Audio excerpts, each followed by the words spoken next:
Okay, let's begin the day with a lot of stocks on our radar. So very quickly, first up, we have Happiest Minds that you need to be looking at. Rima, why are you tracking that one? Well, because there is an expected block deal where the promoter of the company, Ashok Soota, will be selling a near 6% stake. The deal size is $90 million or about 750 crore rupees. The floor price has been set at 826, so that's about a 10% discount to where the stock closed yesterday. Now, Ashok Soota is the promoter of Happiest Mind. He has about a 50% stake in the company. He's looking to offload 6%. But in the past, and this is not the first time he's sold, even last year, towards the end of last year, he had sold a 1% stake in the company. And the reason is for his philanthropic, the steps that he's taking, the efforts and, organizations he's a part of. That's the reason why he had sold about a 1% stake. And at that time, in a communication sent by the company to us, they said that his stake will not go down below 40%.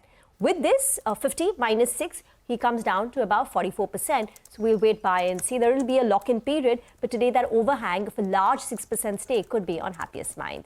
But that's not all. Amara Raja, big news? It is. It's positive news for the company. So I'm going with green on the stock today. So they've signed one technology licensing pact with a Slovakian company called GIB, which is Gati and Inobat batteries. Now, this licensing pact is for lithium-ion cell batteries, which we know is the big growth trigger for a lot of these companies like Amara Raja and Exide. Now, Amara Raja and Inobat are working on advanced applications where they will be using these lithium-ion batteries. So whether it's electric aviation, whether it's electric vehicles in general, right? But in the aviation sector particularly, they are looking for this, implementation of this particular licensing pact. Now, Amara recently upped its stake in the Slovakian lithium battery tech company Inobat. They upped it to 9.3%. They invested 20 million euros for an additional 9.3% stake. And the company is investing big time. In fact, they have a 9,500 crore investment in Telangana for advanced research and innovation in new technology. Now, a lot of brokerages believe that this is a step in the right direction. It could be a re-rating for Amara as well. JP Morgan said that the company is taking the right steps in order to reach their 16 gigawatt capacity target. But the stock has also had a big run. So if you pull up a 6-month chart, the stock is up 80% in the last 6 months, perhaps factoring in a lot of this good news. But nevertheless, this is positive news for Amara Raja today.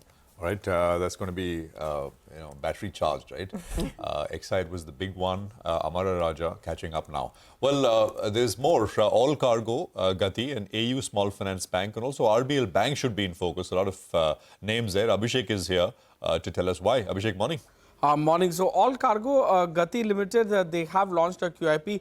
Base size is about 100 crores, which can be upsized to about another 100 crores. So, total size could be around 200 crores. Indicative price is about 101 per share, which is at a steep discount of more than 10% to yesterday's closing price. SEBI floor price is about 106 rupees per share. Equity dilution with base size, it's about 7.6%. And with option to upsize, then it will be about 15.2%. There is a lockup which is there for 60 days post this fundraise for promoters, and the BRLM to this issue is Nuvama Wealth Securities. Back to you. Okay, and Bandhan Bank, Abhishek, you're also looking at that stock? Well, Bandhan Bank, RBI has appointed additional director on its board. RBI has appointed Arun Kumar Singh, who is the retired CGM, as an additional director. We have seen historically, RBI appointing additional directors on board whenever management transition do happen. So it was in the case of Yes Bank, RBL Bank, as well as Dhanlakshmi Bank as well. Banking sources to CNBC-TV18 do say that additional director appointed by RBI is to ensure smooth transition of the leadership in the bank. And also Bandhan Bank's MD and CEO will retire on 9th of July. So sources say there is no material concern behind RBI's appointment of additional director on the board of the bank. Back to you. Okay, thanks a lot for that. Let's go across to Vamakshi now. She's tracking some more stocks that are in the news today. Vamakshi, good morning. Well, good morning, Sonia. Let me first start off with Borosil. The company has launched a QIP yesterday. The floor price for this QIP is at 331.75 per share, which indicates a discount of almost 5% to the current market price. So sources suggest that the indicative size of the QIP is at 150 crores. The equity dilution of nearly 4% is expected, and the proceeds will largely be used for repayment or prepayment of long-term project loans and short-term working capital. Apart from that, watch out for Kempla Sanmar as well. The board has approved fundraising worth 1,000 crores, and this will be done through either preferential allotment, rights issue, or QIP. Craftsman Automation going with the green for this one, as the company has signed an MOU with Sunbeam Lightweighting Solutions and Kedara Capital Fund. They will be acquiring a whole or a part of the business of Sunbeam in one or more tranches, and the transaction, however, excludes certain assets that are based in Gurugram. Apart from that, lastly, let's focus in on RR Kabel. Promoter entity, which is Ram Ratna Research and Holdings Limited, has sold nearly 6 lakh shares worth almost 102 crores, or a 0.5% stake in the company, and with it, the promoter entity's holding, that is Ram Ratna Research's holding, now declined to nearly 4%. So on the back of that, going with the red for RR Kabel. All right, thanks very much for that. So that's Vamakshi there with RR Kabel.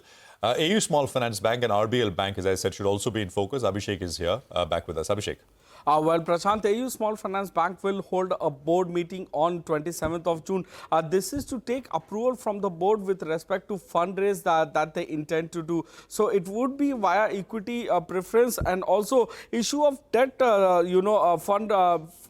issue of funds that they want to take via bond market. That approval will also be taken from the board. Now, RBL Bank will hold a board meeting on 27th of June. They will take permission to raise funds via QIP and also issue of debt securities in one or more tranches in order to raise capital from the market. Back to you. Thanks a lot for that. Let's do a quick recap in case you missed out on any of the stocks. Stocks with positive news flow. There's Amara Raja, AU Small Finance Bank, RBL Bank, Borosil, Chemplast, Sanmar and Craftsman Auto.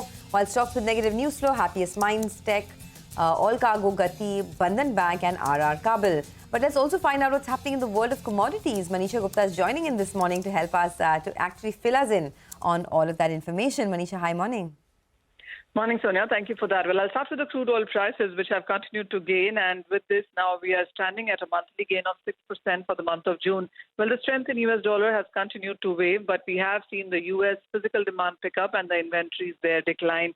It also is to do with the escalating geopolitical tensions with Israel and Gaza, Ukraine tax on Russia oil facilities, Petro-Ecuador declaring a force majeure on some shipments, and then a ban on reloading Russian LNG in Europe. So various factors to watch out for, and that's keeping the prices in favor. Can't say the same about the metal prices. The strength in US dollar is weighing here, and so is the fact that the Chinese investment property data has come in all on the weaker side. So you have 2-month lows coming in for copper, steel, iron ore prices, some bit of a hope in zinc and lead, but most of these metals actually are headed for a weekly and definite monthly decline. Okay, thank you very much for that. Let's